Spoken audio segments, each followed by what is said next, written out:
Ladies and gentlemen, please welcome CIPD's Chief Executive, Peter Cheese.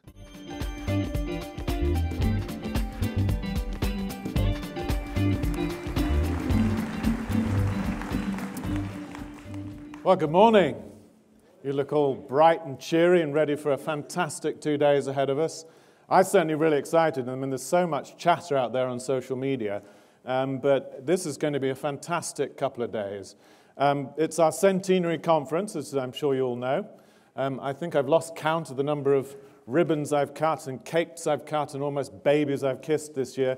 And I haven't finished yet. I know we've got more events coming during the balance of the year, but this is our centenary conference, and it's some firsts for us as well, which includes we're live streaming a number of events, of which this is one. So I want to say hello to the virtual world out there as well. We have at this conference 40 seminars and 9 workshops. We've got 180 exhibitors out there, everybody from lawyers to CV companies to technology companies to organizations like IIP, which I'm delighted here because I'm chairing their marketing partnership. We've also got 60 learning events out there for free out on the exhibition floor. So an incredible learning opportunity here, I think. And I'm, as I say, just couldn't be more excited. I've got a busy couple of days, as you might imagine, and I look forward to seeing a lot of you also this evening at our centenary dinner. But I'm just going to spend a few minutes before I invite our keynote speakers on to talk a little bit about what we're doing at the CIPD. Just very quickly, to remind, hopefully, because I think we've been talking about a number of these things for a while, about what we're doing. Our priorities, first of all, I've called out from the very beginning that I want us to increase our impact and voice. And I don't actually mean that just for the CIPD. I mean that for the profession at large. Recognizing the kind of context that we're in today where, as I've said and many people have said, I think there's never been a more interesting or more important time to be in HR. So this is the time for us to stand up with clear messages and have that impact and voice. And we're doing that in a variety of ways. We're also, of course, continuing to research a great deal around what are the trends driving HR, and I'll touch on that in a second. A lot of our campaigns, which focus on everything from education to work transition, learning to work stuff. We've got over 1,000 mentors now out amongst all of you, helping young people into work, and increasingly also helping young people into HR, which I think is extremely important. And of course, the work also that we're doing around policy, impacting thinking within government and the regulators and so on. So a lot of very exciting things happening. In terms of our outreach and relevance, a range of things. I mean, first of all, to recognize that we do support a range of different communities. L&D, which I've called out a lot, learning and development, is a community which we need to better focus on and better support alongside the core HR profession. But also, of course, small to medium-sized enterprise. I mean, 2/3 of the workforce, not just in the UK, but pretty much every economy, work in small to medium-sized enterprises. And it's vital that we're able to support them because they're facing the same issues that large organizations do, but of course with often far fewer resources. And indeed, consultants. We have many consultants I know in the audience, and it's very important, again, that we connect to and support consultants, large and small, because you are a huge part of impacting the profession for the future as well. In terms of CIPD as your career partner, we're increasingly using this language, recognizing that we as a professional body want to be there all the way from encouraging young people to come into the profession, right the way through their initial qualifications and on, and the progression through their careers, and making it much clearer what those progression routes are. Making it much clearer that what continued professional development is, which I think is a vital part of professionalizing the function. Indeed, you're all here because of CPD. And making the membership offer, therefore, at different levels much clearer. And we're working on a whole range of things which we're going to be rolling out in the next year or so on that. And then community and connection. Well, I mean, of course, today's world, a lot of community is out there about being virtual. It's about using social media. It's about using all these different platforms to engage.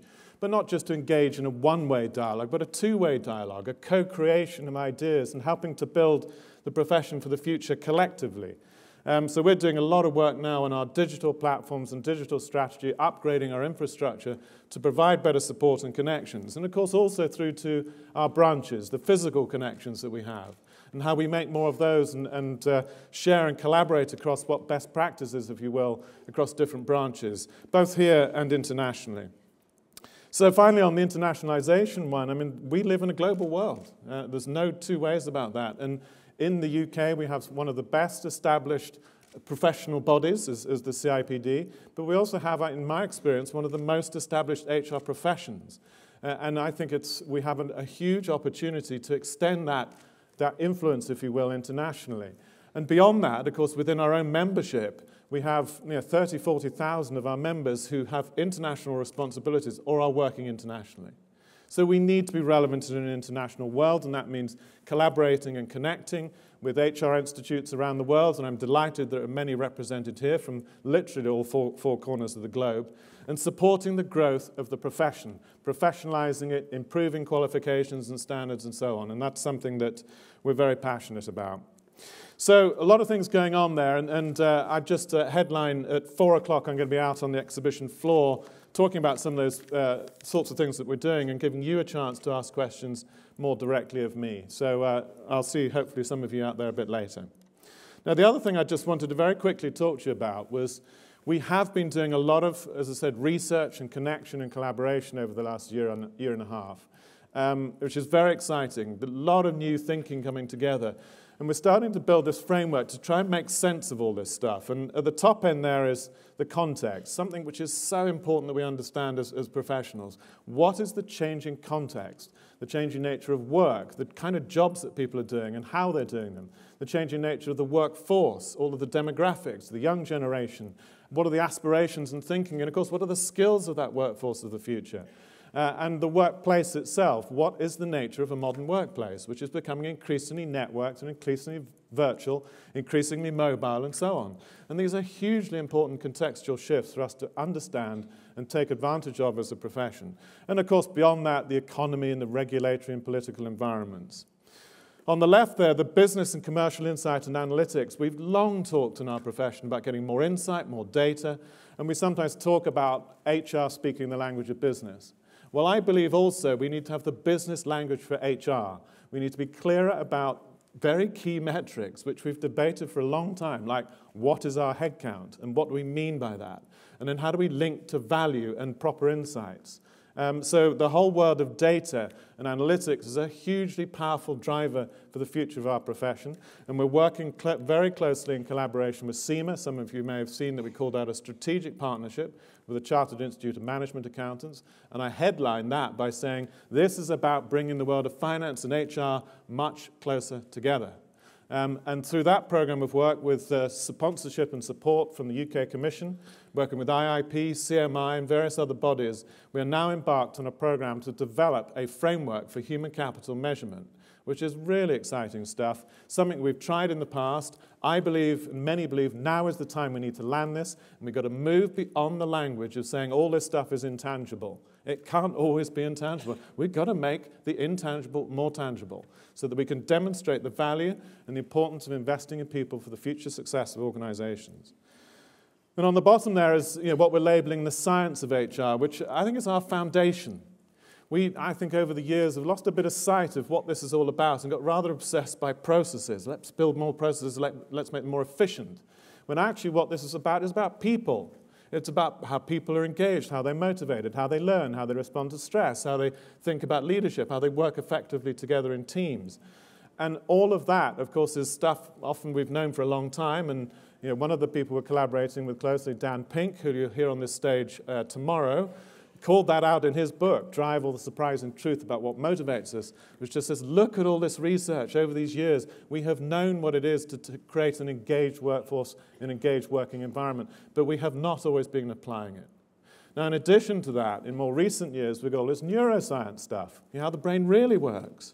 And this is a fundamental driver, I believe, of the future for our profession. Get back to those foundations and really understand this stuff with a stronger base of science so that we can now really talk to the business about this is not just about arm-waving stuff and isn't engagement important. This is about science. This is about really how people respond and learn better when they are engaged and motivated in a positive environment.